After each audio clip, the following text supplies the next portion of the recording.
Hi everyone. If we haven't met yet, my name is Jennie Segal, and I'm super excited to be back here at BBC for my second summer as the Worship Ministry Intern.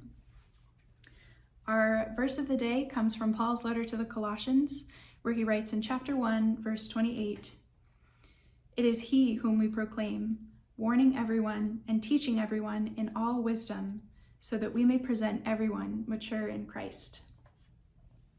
And to understand what Paul means by mature in Christ, I think it's important to take a look at the context of this chapter.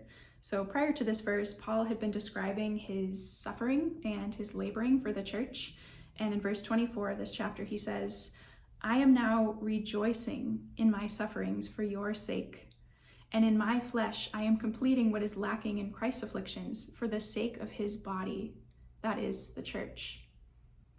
So he tells us that the mark of a mature Christian is not only acknowledging that God redeems our sufferings, but even more than that, our sufferings can be used to spread the gospel and to help grow God's kingdom here on earth. And Paul is almost boasting in this. He's saying he gladly suffers to make the divine mystery known to all people. And this mystery is that through Christ, all people now have access to a covenantal relationship with God. We know from the Old Testament that the Israelites had historically been God's chosen people. But now, as Paul says in verse 27, God has chosen to make known how great among the Gentiles are the riches of the glory of this mystery, which is Christ in you, the hope of glory. And in Paul's time, that was a pretty profound statement that I think ties in well to Pastor Doug's message of reconciliation from this past Sunday. Paul's message is one of reconciliation between Jews and Gentiles. We are now all included in God's family, Jew and Gentile alike.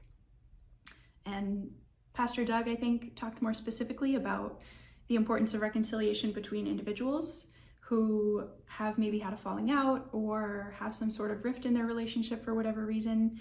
And, he told us that the Christian thing to do is to make whatever sacrifice we need in order to put our pride aside and right that relationship.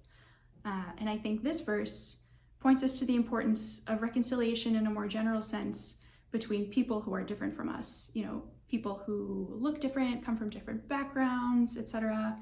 And Paul says that being willing to look inward at the prejudices that we have and reconcile those thoughts in our own hearts, and because of that, approach everyone with the knowledge that they have been reconciled with God and they have the image and likeness of Christ within them, is one of the most mature things we can do as Christians.